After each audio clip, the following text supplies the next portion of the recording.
नमस्कार साथियों, आप देख रहे हैं मेरा यूट्यूब चैनल केशव उदयराज। आज की टॉपिक है इतिहास से मीर जाफ़र। मीर सैयद जाफ़र अली खान बहादुर 1691 5 फरवरी 1765 एक कमांडर इन चीफ या सेंट जनरल थे, जिन्होंने ब्रिटिश ईस्ट इंडिया कंपनी के बंगाल के पहले आश्रित नवाब के रूप में शासन किया। उनके शासनकाल को कई इतिहासकारों ने भारतीय इतिहासों में भारतीय उपमहाद्वीप पर ब्रिटिश नियंत्रण के विस्तार की शुरुआत और विभाजन पूर्व भारत के विशाल क्षेत्रों पर अंततः ब्रिटिश प्रभुत्व की दिशा में एक महत्वपूर्ण कदम माना गया।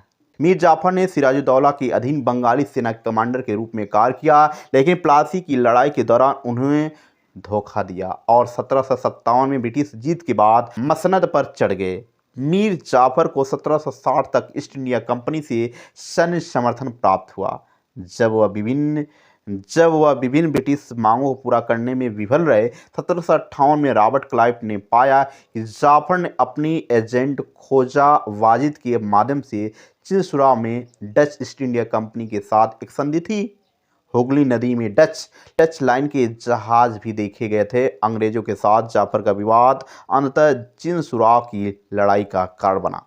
ब्रिटिश कंपनी के अधिकारी हेनरी वैन सिटार्ट ने अब प्रस्ताव दिया कि चूंकि जाफर कठिनाइयों का सामना करने में असमर्थ था, इसलिए जाफर के दामाद मीर कासिम को उप सूबेदार के रूप में कार्य करना चाहिए।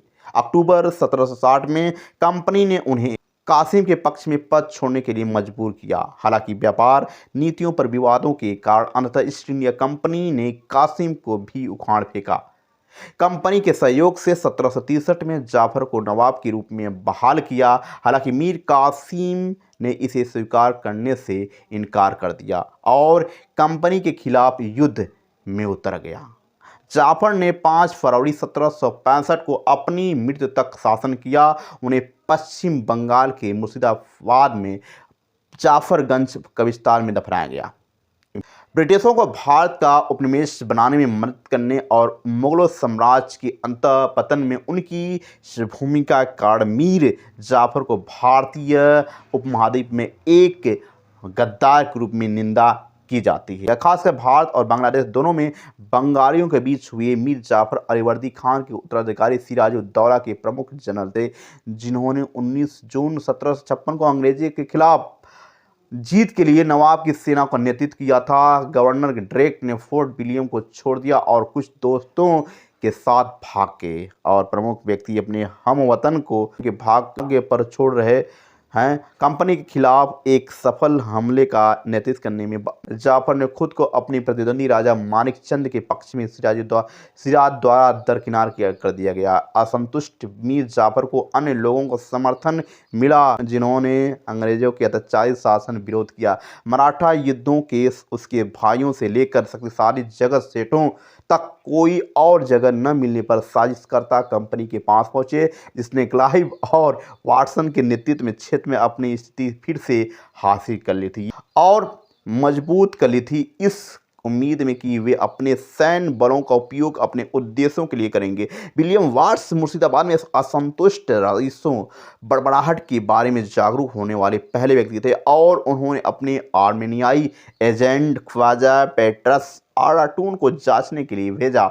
जवाब में आया कि मीर जाफर बंगाल सेना की भुगतानकर्ता के रूप में अपनी स्थिति में नवाब को हटाने में मदद करने के लिए महत्वपूर्ण मात्रा में धन देंगे। इसलिए तो है चर्चा क्यों नहीं, 2.5 करोड़ रुपए यानी 325 यूरो मिलियन निकालने के लिए तैयार था। वाट्स ने क्लाइव को लिखा, जिसने स्वयं को देखा था कि वह सिराज हर बुरी चीज का मिश्रण है, अपने नौकरों के अलावा किसी और के साथ संगति नहीं करता है और सार्वभौमिक रूप से नफरत तिरस्कार करता है।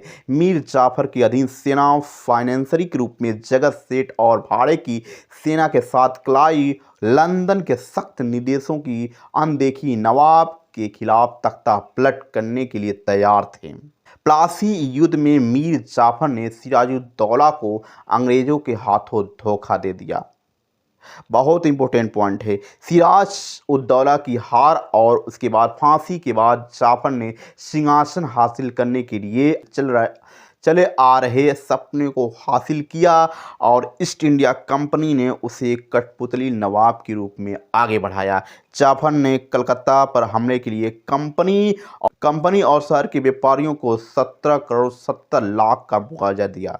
इसके अलावा उन्होंने कंपनी के अधिकारियों को रिश्वत भी दी। उदाहरण के लिए रॉबर्ट क्लाइव को 2 मिलियन रुपए से अधिक दिया और विलियम वाट्स को 10 लाख से अधिक रुपए दिए। हालांकि जल्द ही उन्होंने एहसास हुआ कि कंपनी की उम्मीदें असीमित थी और उन्होंने उनसे बाहर निकलने की कोशिश की, इस बार डचों की सहायता से।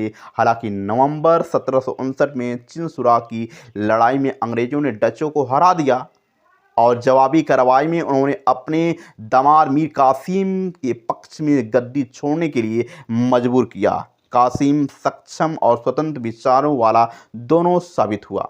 हालांकि जल्द ही कासिम को कर देने से इनकार करने पर कंपनी के साथ उसका विवाद हो गया। मीर कासिम ने ईस्ट इंडिया कंपनी के पूर्वी भारत से बाहर करने के लिए एक गठबंधन बनाया। कंपनी जल्द ही उनके सहयोगियों के साथ में उतर गई। बक्सर की लड़ाई 22 अक्टूबर 1764 में हेक्टर मुनरो के नेतृत्व वाली ईस्ट इंडिया कंपनी की सेना और बंगाल के नवाब की मीर कासिम, अवध के नवाब शुजा उद दौला और की संयुक्त सेनाओं के बीच लड़ी गई। मुगल बादशाह शाह आलम द्वितीय बक्सर में हार के साथ मीर कासिम को अंततः उखाड़ फेंक दिया।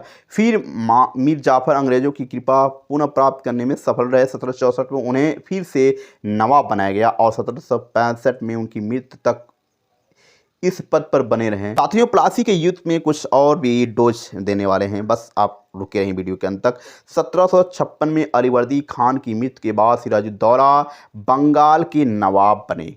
कंपनी को सिराजुद्दौला की ताकत से काफ़ी भय था, इतनी ताकतवर था सिराजुद्दौला। सिराजुद्दौला की जगह कंपनी एक ऐसी कठपुतली नवाब चाहती थी जो उसे व्यापारिक रियायतें और अन्य सुविधाएं आसानी से देने में आनाकानी न करे। कंपनी ने प्रयास किया कि सिराजुद्दौला के प्रतिद्वंदियों में किसी को नवाब बना दिया जाए। कंपनी को कामयाबी नहीं मिली। जवाब में सिराजुद्दौला ने हुक्म दिया कि कंपनी उनके राज के राजनीतिक मामलों में टांग अड़ाना बंद कर दे। जब दोनों पक्ष पीछे हटने को तैयार नहीं हुए तो 30,000 सिपाहियों के साथ नवाब ने कासिम बाजार में स्थित अंग्रेजी फैक्ट्री पर हमला बोल दिया। नवाब की फौजों ने एक कंपनी के अफसरों को गिरफ्तार कर लिया। गोदाम पर ताला लगा दिया। अंग्रेजों के हथियार छीन लिए गए। अंग्रेजी जहाज़ों को घेरे में ले लिया गया। इसके बाद नवाब ने कंपनी की कलकत्ता स्थित किले पर कब्जे के लिए उधर रुख किया। कलकत्ता के हाथ से निकल जाने की खबर सुनने पर मद्रास में तैनात कंपनी अफसरों ने भी रॉबर्ट क्लाइव के नेतृत्व में सेनाओं को रवाना कर दिया। क्या आप जानते हैं प्लासी नाम किस पे पड़ा है? प्लासी का यह नाम किस तरह पड़ा है? दरअसल असली नाम प्लासी था, जिसे अंग्रेजों ने बिगाड़ कर प्लासी कर दिया। प्लासी, हाँ जी, इस जगह को प्लासी यहाँ पाए जाने वाले प्लास के फूलों का कारण कहा जाता था। प्लास के खूबसूरत लाल फूलों से गुलाल बनाया जाता था। जय हिंद, जय भारत।